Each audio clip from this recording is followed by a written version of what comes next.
علی سیدنا محمد وبارک وسلم۔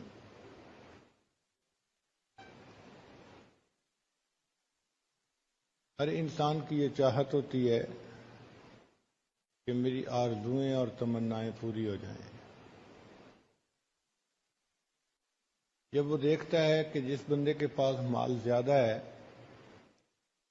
وہ اپنی مرضی کے ہر کام کو کر لیتا ہے، تو انسان مال کمانے کے پیچھے پاگلوں کی طرح لگ جاتا ہے، خود بھی کمانے میں اور اپنی اولاد کو بھی اسی راستے پہ لگا دیتا ہے۔ بزنس مین ہے تو اولاد کو بھی بزنس میں ساتھ لگا لیتا ہے، فیکٹری اونر ہے تو اپنی اولاد کو بھی فیکٹری چلانے میں لگا دیتا ہے، حتیٰ کہ چھوٹے بچوں کو وہی مضامین پڑھاتا ہے جن سے بعد میں وہ اچھی جاب کر سکیں اور مال کما سکیں۔ گھر کے ہر فرد کو مال کمانے کے لیے تیار کیا جاتا ہے، حتیٰ کہ گھر کی عورتوں کو بھی ایسی تعلیم دی جاتی ہے کہ ضرورت پڑنے پہ وہ بھی جاب کر سکیں اور پیسہ کما سکیں۔ تو وقت کے ساتھ ساتھ پیسہ کمانا گویا بندے کا مقصد بن جاتا ہے، اور یہ بہت بڑی غلط فہمی ہے، کیونکہ پیسہ زیادہ ہونے سے انسان کی آرزوئیں پوری نہیں ہوتی۔ پیسے سے انسان کتاب تو خرید سکتا ہے، علم تو نہیں خرید سکتا، دوائیں تو خرید سکتا ہے، صحت تو نہیں خرید سکتا۔ پیسے سے انسان اچھے کپڑے تو خرید سکتا ہے، خوبصورتی کو تو نہیں خرید سکتا۔ پیسے سے انسان دوسرے کی خوشامد کو تو خرید سکتا ہے، کسی کے دل کی محبت کو تو نہیں خرید سکتا۔ تو پیسے سے ہر چیز تو نہیں خریدی جا سکتی، اس لیے جن کے پاس پیسہ جتنا زیادہ ہوتا ہے آپ دیکھیں گے کہ وہ اتنا پریشان زیادہ ہوتے ہیں۔ پیسہ آتا ہے تو اپنے ساتھ وبال بھی لے کے آتا ہے، کبھی اولاد نافرمان، کبھی بیوی نافرمان، کبھی صحت کی مشکلات، کبھی اور اسی قسم کے مسائل، اور پھر دل بے چین رہتا ہے۔ چنانچہ پچھلے دنوں ہمارے ایک ساتھی نے مجھے ایک ڈاکومنٹ پرنٹ کر کے دی کہ دنیا کے 22-23 وہ بندے جو سب سے زیادہ امیر سمجھے جاتے تھے، جو بلینر تھے، ملینر کی بات نہیں ہے، بلینر تھے، ان کا انجام کیسا ہوا۔ تو میں پڑھ کے حیران ہوا کہ ان 22-23 میں سے کوئی 18-20 نے تو خودکشی کی، سارے کے سارے ڈپریشن کے مریض، ان کو ہاسپٹل داخل کروایا گیا، ان کے ساتھ پاگلوں والا جو ہے نا وہ معاملہ کیا گیا۔ میں حیران تھا کہ ان لوگوں کے پاس مال و دولت کے اتنے خزانے ہیں، پھر کیوں پریشان ہیں؟ تو لکھا ہوا تھا کہ ان کے دل میں سکون نہیں تھا، پریشانی تھی۔ تو جو دنیا کے سب سے امیر لوگ ہوں ان کے دلوں میں اگر یہ پریشانی ہے تو اس کا مطلب یہ کہ سکون مال و دولت سے خریدنے والی چیز نہیں ہے۔ یہ عجیب بات ہے کہ ہم لوگ سکون حاصل کرنے کی نیت سے ہر وہ کام کرتے پھرتے ہیں جو انسان کو بے سکون بناتا ہے۔ یہ غلط فہمی ہے ہماری۔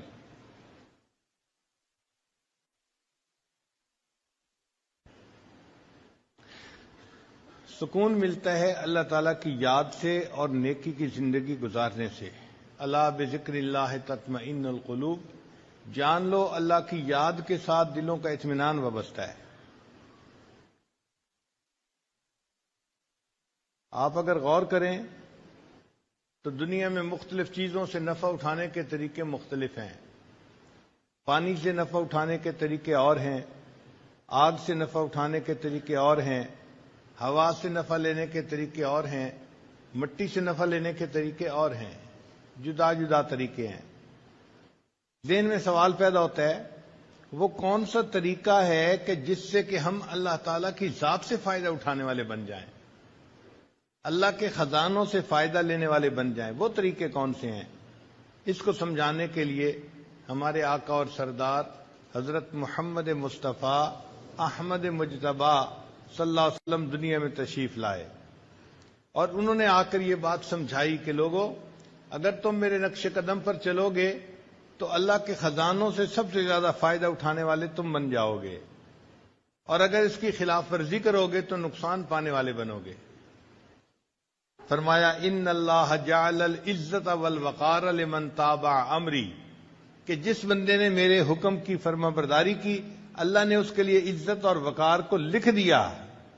وجعل الذلت والصغار علی من خالف امری، اور جس نے میرے حکم کی مخالفت کی اللہ نے اس کے لیے صغار، چھوٹا پن اور ذلت کو لکھ دیا ہے۔ تو دنیا میں کامیاب زندگی گزارنے کا ایک ہی راستہ ہے جس راستے پر اللہ کے پیارے حبیب صلی اللہ علیہ وسلم چلے، اور انہوں نے ہمیں اس راستے پہ چلنے کا حکم عطا فرمایا۔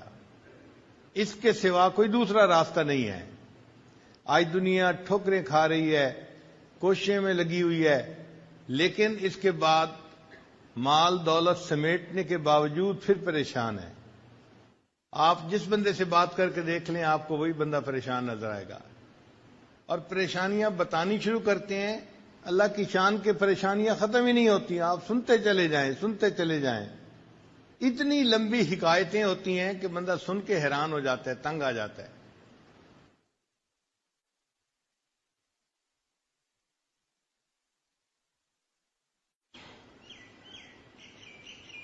کوئی ایسا طریقہ جس سے کہ ہماری دعائیں قبول ہوں، ہماری نیک مرادیں پوری ہوں، اور ہمیں دنیا میں عزت ملے، لوگوں سے محبت ملے، وہ طریقہ نبی علیہ الصلوۃ والسلام کا بتایا ہوا راستہ ہے۔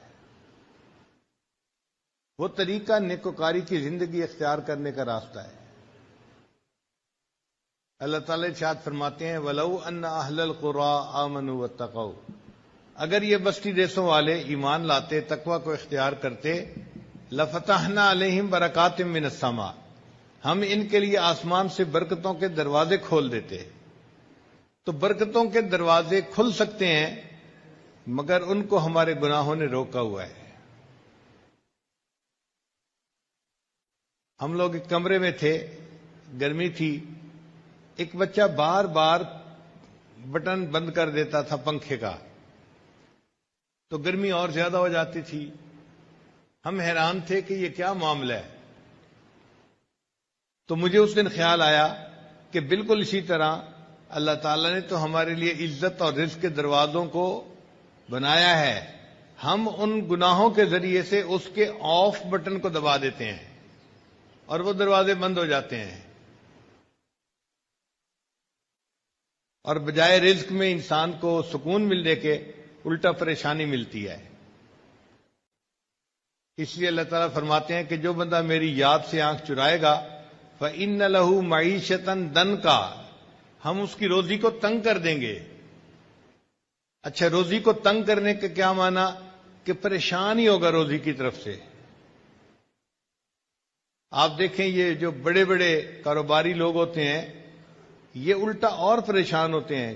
کیا وہ جی 2 کنٹینر وہاں بھیجے تھے وہ رک گئے، 1 کنٹینر یہاں بھیجنا تھا رک گیا، فلاں کام ایسے نہیں ہوا، فلاں کام ایسے نہیں ہوا، ان کے پیسے پھنسے ہی رہتے ہیں۔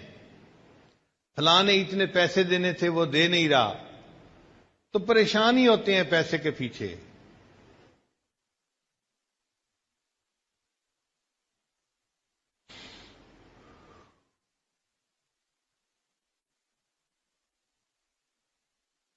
اور کئی مرتبہ ایکسپینشن کے چکر میں شیطان ڈال دیتا ہے۔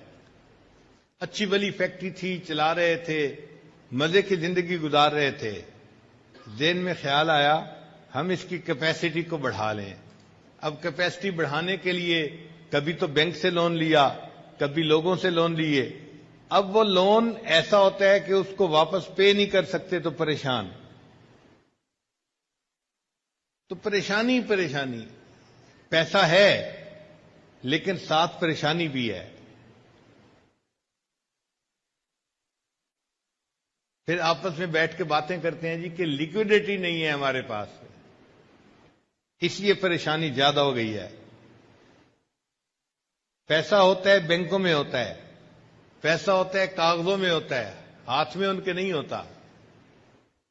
بس ان کی فیکٹریوں کی کیپیسٹیز بڑھتی جاتی ہیں اور وہ پریشان ہی ہوتے ہیں۔ اللہ ان کی معیشت کو تنگ کر دیتے ہیں، اس طرح سے ہر وقت پریشان۔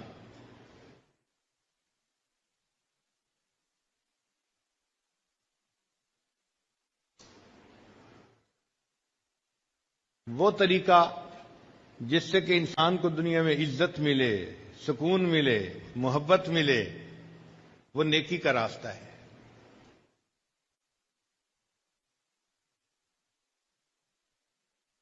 چنانچہ جن لوگوں نے نیکی کے راستے کو اپنایا، اللہ نے ان کے قدموں میں دنیا کو لا کے ڈال دیا۔ سفیان ثوری رحمت اللہ علیہ ایک سال میں 365 کپڑے بدلتے تھے، جوڑے بدلتے تھے۔ ایک بندے نے کہا ہوا تھا، حضرت میں آپ کو روزانہ ایک نیا سوٹ سلوا کے دوں گا، آپ وہ پہن کے درس دیا کرنا۔ تو حضرت روزانہ نیا سوٹ پہن کے درس دیتے تھے، پرانے سوٹ کو اللہ کے راستے میں صدقہ کر دیتے تھے۔ آپ مجھے بتائیں، ہے کوئی ایسا بزنس مین، کوئی امیر آدمی جو یہ بتائے کہ جی میں سال کے 365 سوٹ نئے بدلتا ہوں؟ بڑے سے بڑے امیر آدمی بھی 1 درجن 2 درجن کپڑے بدل لیں گے، وہی دو دو کے پہنتے رہتے ہیں، حالانکہ وہ امیر کہلاتے ہیں، وزیر کہلاتے ہیں۔ اور جن کو ہم فقیر کہتے ہیں، اللہ ان کو سال میں 365 سوٹ نئے بدلواتا ہے۔ یہ جو ہے نا مسلح کی بادشاہی، یہ عجیب نعمت ہے، سمجھ میں نہیں آتی۔ انسان دیکھنے میں فقیر ہوتا ہے لیکن حقیقت کا امیر وہی ہوتا ہے، وہ دلوں کا بادشاہ ہوتا ہے۔ دنیا کے بادشاہ تو جسموں کے بادشاہ ہوتے ہیں، اور یہ اللہ والے یہ انسانوں کے دلوں کے بادشاہ ہوتے ہیں۔ اصل حکومت تو ان کی ہوتی ہے، اور وہ ان کو نیکی کی وجہ سے ملتی ہے۔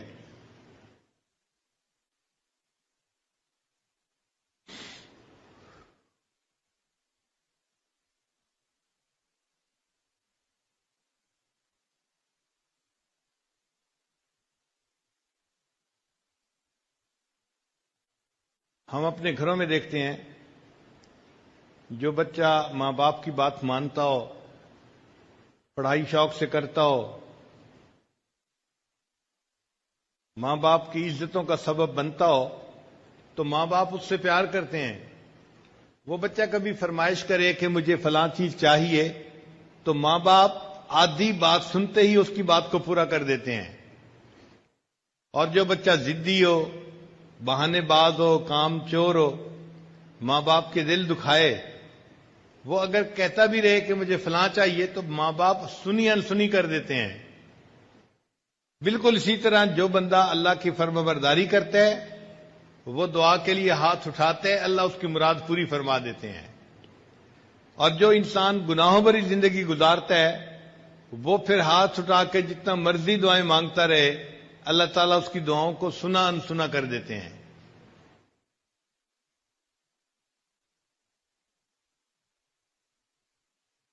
تو جس نے نیکی کی اور نیکی کی زندگی کو اختیار کیا، اللہ تعالیٰ اپنے خزانوں کے دروازے اس کے لیے کھول دیتے ہیں۔ اسی لیے کہا جاتا ہے کہ اللہ والوں کے ہاتھ اللہ تعالیٰ کی جیب میں ہوتے ہیں۔ اللہ والوں کے ہاتھ اللہ تعالیٰ کی جیب میں ہوتے ہیں۔ اللہ اپنے خزانوں کے دروازے ان کے لیے کھول دیتا ہے۔ حضرت مولانا قاسم نانوتوی رحمۃ اللہ مسجد میں تشریف فرما تھے۔ ایک بندہ آیا اور اس نے کچھ ہدیہ پیش کیا۔ حضرت کی عادت تھی کہ اگر کوئی بندہ سنت کی نیت سے ہدیہ پیش کرتا تھا تو لے لیتے تھے، اور اگر کوئی ان کو غریب سمجھ کے ہدیہ پیش کرتا تھا پھر نہیں لیتے تھے۔ استغنا تھا طبیعت کے اندر۔ اس نے کوئی بات ایسی کر دی کہ جس سے یہ فیل ہوتا تھا کہ وہ سمجھتا ہے کہ یہ بڑے محتاج ہیں اور فقیر ہیں، ضرورت مند ہیں، اور میں ان کو یہ دے رہا ہوں۔ تو حضرت نے فرمایا نہیں، میں آپ کا ہدیہ نہیں لوں گا۔ وہ بڑی محنت کرتا رہا، حضرت نے نہ کر دی۔ واپس گھر جانے لگا تو اللہ کی شان کہ جب وہ جوتوں والی جگہ پر پہنچا دروازے کے قریب، اس نے حضرت نانوتوی رحمۃ اللہ کے جوتے پڑے ہوئے دیکھے۔ اس کے دل میں خیال آیا کہ میں تو ہدیہ لے کے آیا ہوں، حضرت قبول نہیں کرتے تو کیا کروں؟ اس نے وہ جو پیسے تھے چاندی کے سکے وہ حضرت کے جوتے کے اندر ڈال دیے۔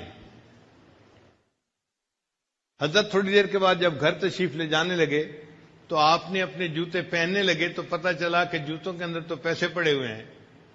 نکالے تو یہ وہی پیسے تھے جو بندہ ہدیہ دیتا تھا، اور حضرت نے اس کو نہ کر دی تھی۔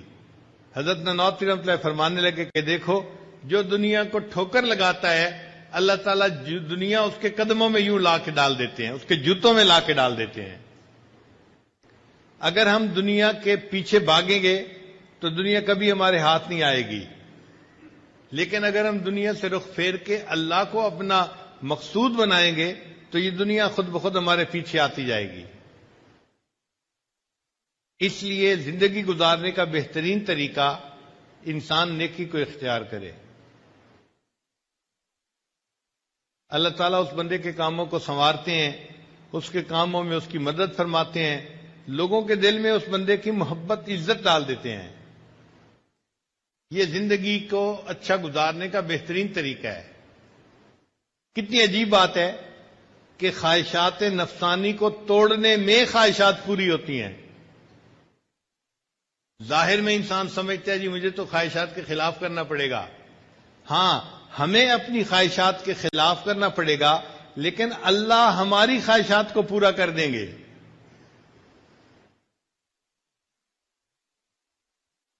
ہمارے مشائخ نے اس کو کہا ہے مقام تسخیر۔ مقام تسخیر، جب یہ کسی بندے کو مقام نصیب ہو جاتا ہے پھر اللہ تعالیٰ اس کے لیے عزتوں کے دروازے کھول دیتا ہے، رزق کے دروازے کھول دیتا ہے۔ حضرت مولانا زکریا رحمۃ اللہ علیہ دیکھنے میں ایک درویش آدمی تھے، مگر اتنے ان کو ہدیے ملتے تھے کہ ان کے دسترخوان پہ کئی ہزار آدمی ایک ایک وقت پہ کھانا کھایا کرتے تھے۔ چنانچہ وہ جب نبی علیہ السلام کی خدمت میں سلام پڑھنے کے لیے حاضر ہوتے تھے تو 2000، 5000، 10,000 ریال پہلے صدقہ کرتے تھے، پھر سلام کے لیے حاضر ہوتے تھے۔ اور جب کبھی بیرون ملک سے اس چکر لگا کے واپس جاتے تھے سلام کے لیے تو سلام پڑھنے سے پہلے 50,000 ریال صدقہ کرتے تھے غریبوں میں، پھر سلام کے لیے جاتے تھے۔ آج آپ بتائیں کون امیر آدمی ہے کہ جس کے پاس اتنا مال ہو کہ وہ 50,000 صدقہ کرے اور پھر نبی اسلام کی خدمت میں سلام کے لیے حاضر ہو؟ اللہ تعالیٰ یوں راستے کھول دیتے ہیں۔ حضرت انس رضی اللہ عنہ فرماتے ہیں کہ اللہ تعالیٰ نے صحابہ کرام پر مال کے دروازے اتنے کھول دیے تھے کہ جب مال غنیمت آتا تھا اور سونے چاندی کا ڈھیر لگتا تھا، اس ڈھیر کے پیچھے لوگ کھڑے ہوئے نظر نہیں آتے تھے، چھپ جایا کرتے تھے۔ اب بتائیں کہ وہ کتنا بڑا ڈھیر ہوگا کہ جس کے پیچھے کھڑا ہوا بندہ چھپ جائے۔ چنانچہ حضرت عمر لانو کے دسترخوان پر ایک وقت میں 60,000 لوگ کھانا کھایا کرتے تھے۔ آپ بتائیں یہاں کے تو امیر لوگوں کے شادیوں پہ 60,000 بندے کھانا نہیں کھاتے، حالانکہ وہ تو زندگی میں ایک آدھ مرتبہ شادی کا بچوں کا معاملہ پیش آتا ہے۔ حضرت عمر لانو کے دسترخوان پہ روزانہ 60,000 بندے کھانا کھاتے تھے۔ یہ دولت اللہ نے کہاں سے دی تھی؟ رزق کی برکت اللہ نے کرا دی تھی۔ ایک بدو تھا، عام سا آدمی، اس کے دسترخوان پہ ہر روز 4 اونٹ ذبح ہوتے تھے۔ آپ بتائیں مجھے کوئی امیر بندہ ہے کہ جس کے گھر میں 4 بکرے روزانہ ذبح ہوتے ہوں؟ کروڑوں پتی بندے کے گھر کے اندر یہ کیفیت نہیں ہے کہ 4 بکرے روزانہ ذبح ہوں، اتنے مہمان ہوں۔ اور وہ ایک بدو تھا اور اس کے دسترخوان پر 4 اونٹ روزانہ ذبح ہوتے تھے۔ اتنے لوگ تو اس کے دسترخوان پہ کھانا کھاتے تھے۔ تو صحابہ رضوان نے دنیا سے منہ موڑا اور اپنے رب کو منایا، اللہ نے دنیا ان کے قدموں میں لا کے ڈال دی۔ حضرت عمر رضوان نے حضرت معاذ رضوان کو ایک مرتبہ 2 لاکھ درہم ہدیہ بھیجے انہوں نے ایک رات میں سارے کے سارے اللہ کے راستے میں صدقہ کر دیے، 2 لاکھ درہم۔ سیدہ عائشہ صدیقہ عنہا کو 50,000 درہم بھیجے، انہوں نے اسی وقت مدینہ کی بیواؤں کو بلوا لیا اور صدقہ کر دیے سب پیسے۔ باندی آئی کہ جی آپ روزے سے ہیں اور افطاری کے لیے کوئی چیز نہیں ہے، فرمانے لگی تو مجھے پہلے بتا دیتی، میں نے تو اب سب صدقہ کر دیا، میرے پاس تو افطاری کے لیے اب کچھ بھی نہیں بچا۔ حضرت عمر رضی اللہ عنہ نے سودا رضی اللہ تعالی عنہا کو 50,000 درہم بھیجے جو ان کا حصہ بنا تھا۔ جیسے ہی مال ان کے پاس آیا، انہوں نے اسی وقت سارے کے سارے جو ہے اللہ کے راستے میں تقسیم کر دیے۔ جب پورا مال تقسیم ہو گیا تو انہوں نے 2 رکعت نفل پڑھے اور نفل پڑھ کے دعا مانگی، اے اللہ امیر المومنین عمر بن الخطاب کو توفیق ہی نہ دے کہ وہ آئندہ مجھے پیسے بھیجا کریں، اے اللہ ان کو توفیق ہی نہ دے کہ وہ مجھے پیسے بھیجیں۔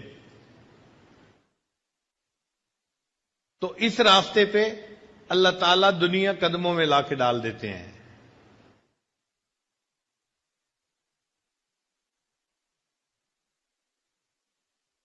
ہمارے حضرت مرشد عالم رحمۃ اللہ علیہ کر اللہ تعالیٰ نے اس طرح دنیا کے دروازے کھول دیے تھے۔ اگر وہ چاہتے کہ میں مسجد کی دیوار ایسی بناؤں کہ ایک اینٹ سونے کی ہو اور ایک اینٹ چاندی کی ہو، مجھے پکا یقین تھا کہ حضرت ایسی مسجد بھی بنا جاتے۔ حضرت خواجہ عبد المالک صدیقی رحمۃ اللہ علیہ خانوال والے، انہوں نے مسجد بنائی تو لوگوں نے مسجد کا نام رکھ دیا بے چندہ مسجد۔ بے چندہ مسجد نام کیوں رکھا؟ کہ کبھی چندہ ہی نہیں کیا جاتا تھا۔ تو اللہ تعالیٰ دنیا کی فتوحات دے دیتے ہیں اگر انسان نیکی کی زندگی کو اختیار کرے۔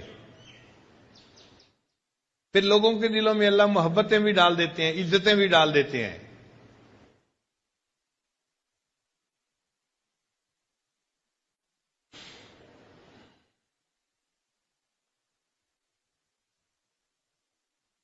اس کا اصول سمجھ لیں کہ انسان کائنات اصغر ہے، چھوٹی کائنات ہے، اور یہ جو ہمارے ارد گرد کائنات ہے یہ کائنات اکبر ہے، بڑی کائنات ہے۔ آپس میں چیزیں ایک دوسرے سے مشابہت رکھتی ہیں۔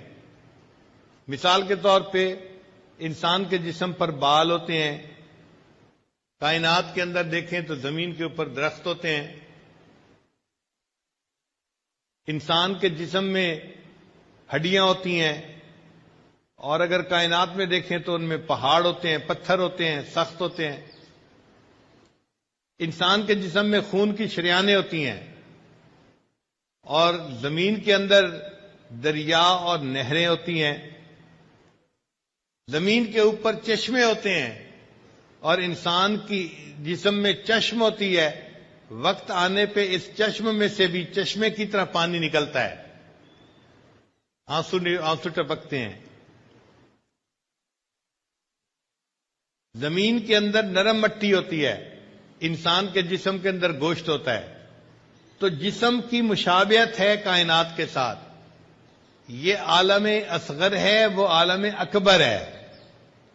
اب دستور یہ ہے کہ جس بندے کے جسم پر اللہ کا حکم چلنا شروع ہو جاتا ہے، جس بندے کے جسم پر اللہ کا حکم چلنا شروع ہو جاتا ہے، اس بندے کا حکم عالم اکبر کے اوپر چلنا شروع ہو جاتا ہے۔ اس دستور کو اچھی طرح سمجھ لیجیے۔ چنانچہ جو بندہ اللہ کے احکام کے مطابق زندگی گزارے گا، اللہ تعالیٰ اس کو مقام تسخیر عطا فرمائیں گے۔ جو لوگ پریشان ہوتے ہیں نا، یہ مسئلہ حل نہیں ہوتا، یہ مسئلہ حل نہیں ہوتا، بھائی اس میں رکاوٹ ہمارے اپنے گناہوں کی وجہ سے ہوتی ہے۔ کچھ لوگ کہتے ہیں ہمیں جی پھپھو نے پریشان کیا ہوا ہے، چچا نے پریشان کیا ہوا ہے، چچا کے ایک کاروباری تھے دوست، انہوں نے پریشان کیا ہوا ہے۔ سچی بات تو یہ ہے ہمیں کسی نے پریشان نہیں کیا ہوا، ہمیں ہمارے نفس نے پریشان کیا ہوا ہے۔ سب سے بڑا دشمن ہمارا نفس ہے۔ اور یہ نفس جو ہے نا، یہ اخبث من 70 شیطانہ، یہ 70 شیطانوں سے زیادہ خبیث انسان کا نفس ہوتا ہے. ہمارے راستے تو نفس نے بند کیے ہوئے ہیں، رزق کے دروازے، عزتوں کے دروازے، دعاؤں کے دروازے اس نے بند کیے ہوئے ہیں. اگر نفس مطمئنہ بن جائے اور گناہ کرنا چھوڑ دے تو اللہ تعالیٰ تو رزق کے دروازے کھولنے کے لیے تیار ہیں.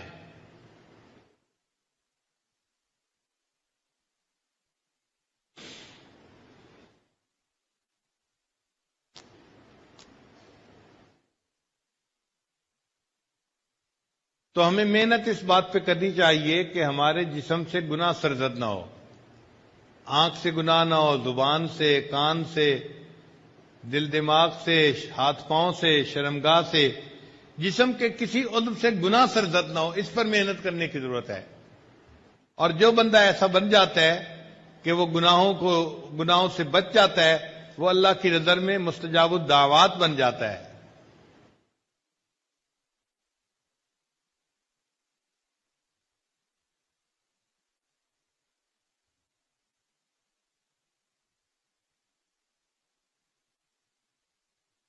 حضرت بابو جی عبداللہ رحمت اللہ علیہ سے ایک مرتبہ ساجد نے یہ پوچھا، حضرت آپ مستجاب الدعوات ہیں، اللہ نے آپ کو یہ مقام کیسے عطا فرمایا؟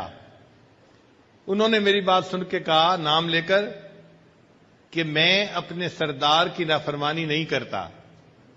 وہ نبی علیہ الصلوۃ والسلام کو ادب سے اپنا آقا اور اپنا سردار یوں کہا کرتے تھے. تو فرمانے لگے ذوالفقار میں اپنے سردار کی نافرمانی نہیں کرتا، اس کی وجہ سے اللہ نے مجھے مستجاب الدعوات بنا دیا ہے. ہم بھی اگر نافرمانی چھوڑ دیں تو ہم بھی مستجاب الدعوات بن سکتے ہیں.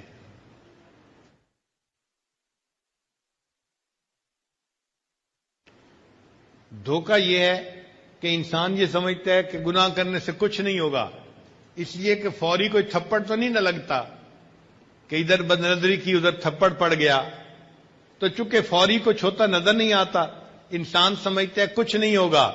مگر اللہ کا نظام ایسا فول پروف ہے کہ جیسے ہی گناہ سرزد ہوتا ہے اس کے بعد اثرات ضرور انسان پر ظاہر ہوتے ہیں.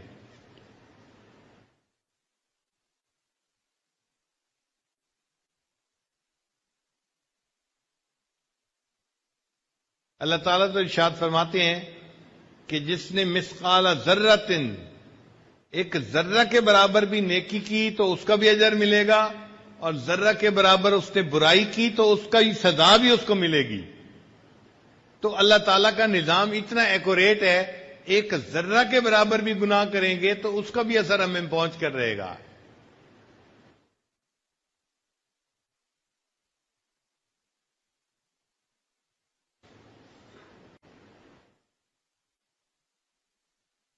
اور اس میں ایک بات یہ بھی ذہن میں رکھیے کہ ایک تو وہ لوگ ہیں کہ جو دنیا دار کہلاتے ہیں،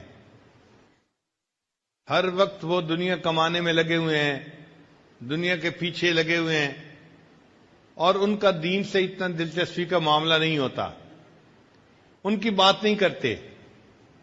ہم بات کرتے ہیں ان لوگوں کی جو دیندار کہے جاتے ہیں،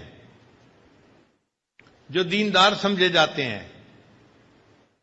وہ بھی بہت سارے گناہوں سے بچتے ہیں، 100% گناہوں سے وہ بھی نہیں بچ پاتے.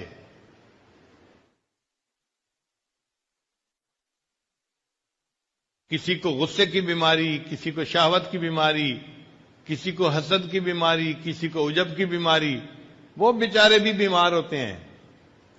نتیجہ کیا ہوتا ہے کہ ظاہر تو ہمارا پھر دین والا ہوتا ہے، مگر اللہ کی مددیں ساتھ نہیں ہوتی جو اس بندے کے ساتھ ہوتی ہیں جو گناہوں سے بچتا ہے. پھر ہم بھی پریشانی کی زندگی گزارتے پھرتے ہیں.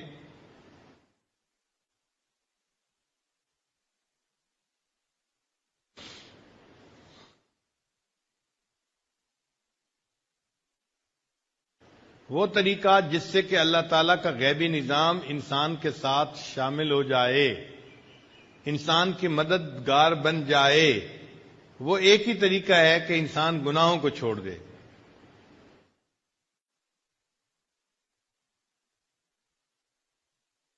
یہ کہنے میں جتنا آسان ہے کرنے میں اتنا ہی مشکل ہے. گناہوں کو چھوڑنا کوئی آسان کام نہیں ہوتا. نفس انسان کو گناہ چھوڑنے نہیں دیتا.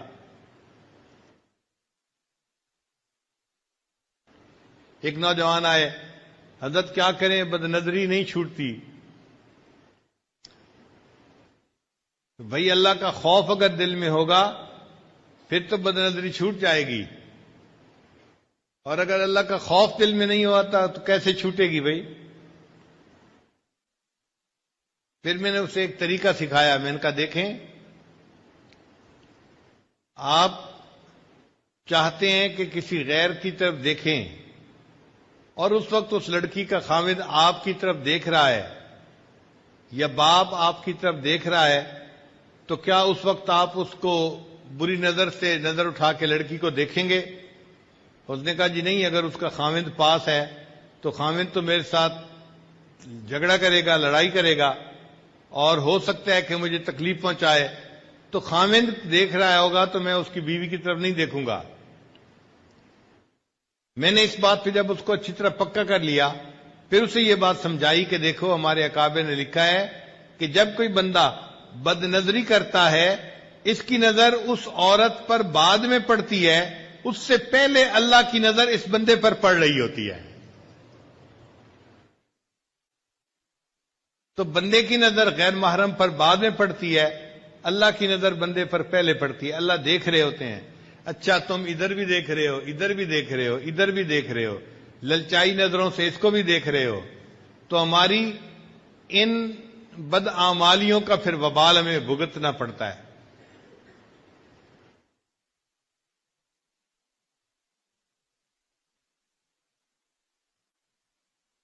جو کرتا ہے تو چھپ کے اہل جہاں سے، جو کرتا ہے تو چھپ کے اہل جہاں سے، کوئی دیکھتا ہے تجھے آسمان سے. اللہ تعالیٰ آسمان سے ہمیں دیکھ رہے ہوتے ہیں. ہم دنیا کے لوگوں سے چھپ جاتے ہیں، اللہ سے نہیں چھپ سکتے. چنانچہ یہ گناہوں کی وجہ سے آج ہم پریشانیوں کی زندگی گزارتے ہیں.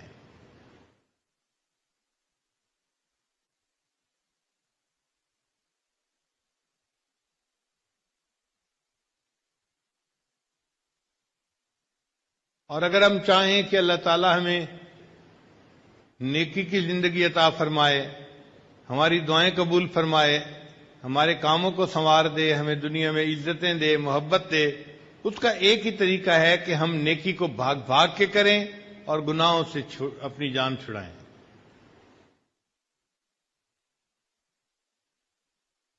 اللہ تعالیٰ نے انسان کو دنیا میں اس لیے بھیجا، خلق الموت والحیات لیبلوکم ایکم احسن عملا، یہ آزمانے کے لیے کہ تم میں سے کون بہتر عمل کرتا ہے.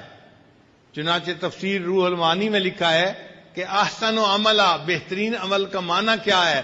وہ فرماتے ہیں کہ ایسا بندہ اسرع فی الخیر، جو نیکی کا کام کرنے میں جلدی کرے، بھاگ کے نیکی کرے، وَأَوْرَعُ مِنَ الْمَعْصِیَةِ، اور معصیت سے بچنے میں دوسروں سے زیادہ جلدی کرے. ایسا بندہ احسن اعمال کرنے والا ہوتا ہے.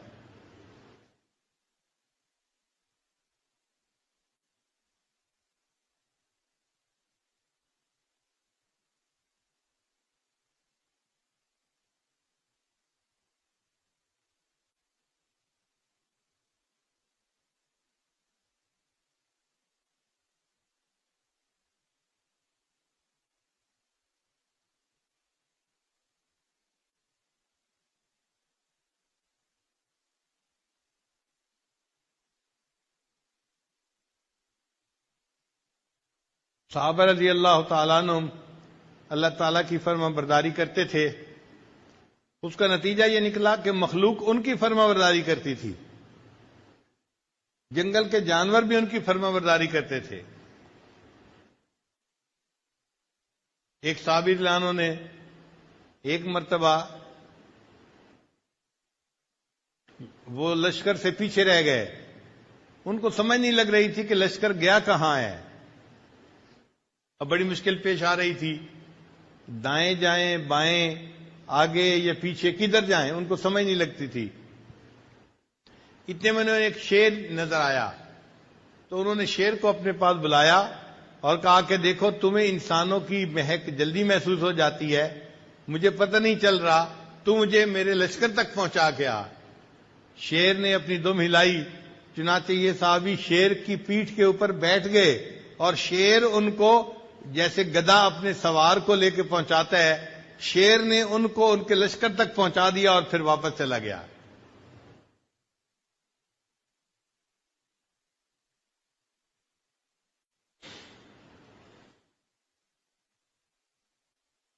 ہم اللہ تعالیٰ کی فرما برداری کریں گے، اس کے نتیجے میں اللہ تعالیٰ مخلوق کو ہمارا فرما بردار بنا دیں گے۔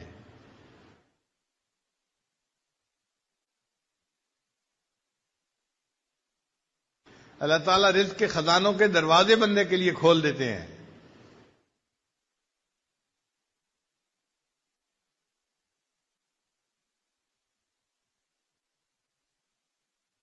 حضرت مولانا یوسف بن نوری رحمۃ اللہ علیہ کے پاس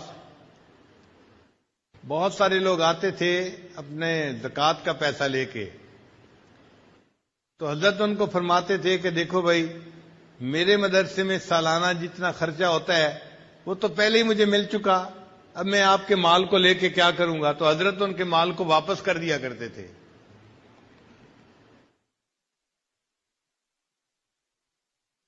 پھر ایک ایسا وقت بھی آیا کہ حضرت پورے سال میں کسی سے مال نہیں لیتے تھے، صرف رمضان میں لیا کرتے تھے۔ اور ایک ایسا وقت بھی آیا ان کی زندگی میں کہ رمضان کے آخری 10 دن میں صرف مدرسے کے لیے پیسہ لیتے تھے، ورنہ نہیں لیتے تھے۔ ایک بندہ آخری دن رمضان کی آیا، حضرت مجھ سے یہ آپ لے لیجئے اپنے ادارے کے لیے۔ فرمایا دیکھو بھائی، جتنا سال کا خرچہ ہے وہ تو پہلے سے میرے پاس موجود ہے، اور جو فالتو پیسے ہیں وہ مجھے پنجاب کے مدارس میں بھجوانے ہیں، تو بجائے اس کے کہ میں یہ تکلیف اٹھاؤں بھجوانے کے، آپ خود ہی ان کو وہاں بھجوا دیں، آپ کو اللہ اجر عطا فرمائیں گے۔ آج مدرسے بنانے والے پریشان ہوتے ہیں کہ جی کوئی تعاون کرنے والا نہیں۔ اللہ تعالیٰ ایسے معاونین بنا دیتے ہیں کہ جو بندے کے سارے خرچوں کو خود اٹھا لیتے ہیں۔ یہ اللہ تعالیٰ کی طرف سے خصوصی رحمت ہوتی ہے بندے کے لیے۔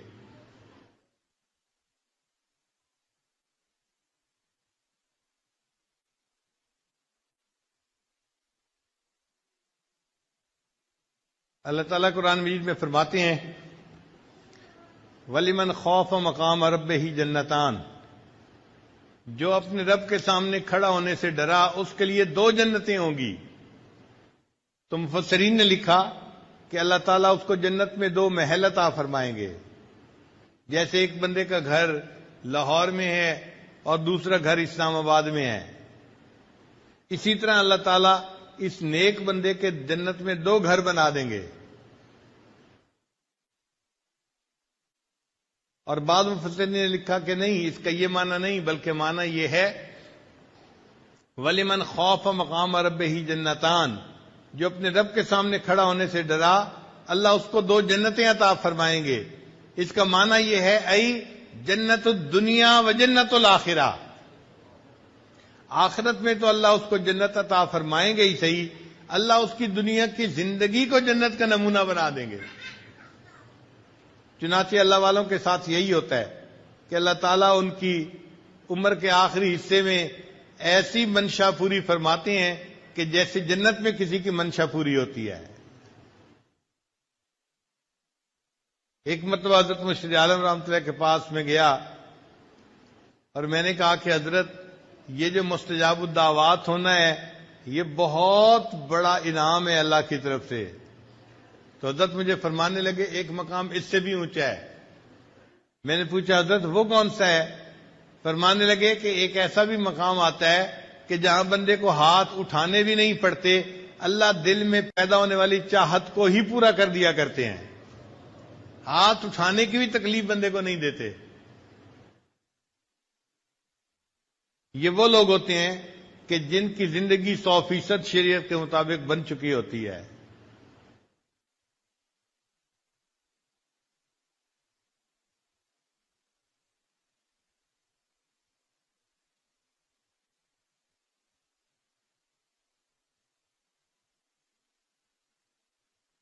حضرت مولانا فضل الرحمان گنج مراد آبادی رحمۃ اللہ علیہ کبھی کبھی بیٹھے بیٹھے کہا کرتے تھے جنت کا مزار ہے، جنت کا مزار ہے.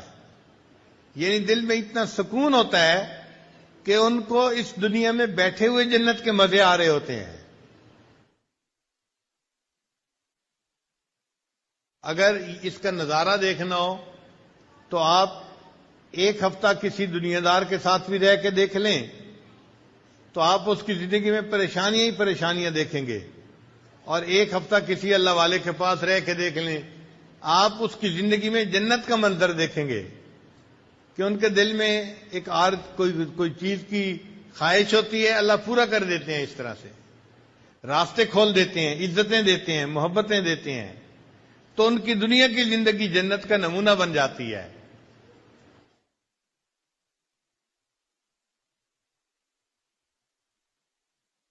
تو آج یہ کنسپٹ ٹھیک کر لیں، یہ نہ سوچیں ہمیں پڑوسی نے تنگ کیا ہوا ہے، ہمیں رشتہ داروں نے تنگ کیا ہوا ہے، مجھے بیوی نے تنگ کیا ہوا ہے، مجھے خاوند نے تنگ کیا ہوا ہے.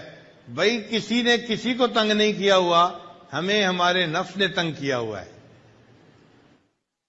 ہم آج نفس کے اوپر جو ہے زبردستی کریں اور اس کو شریعت کی لگام پہنا دیں تو دیکھنا اللہ تعالیٰ ہمارے لیے کیسے عزتوں کے دروازے کھول دیں گے.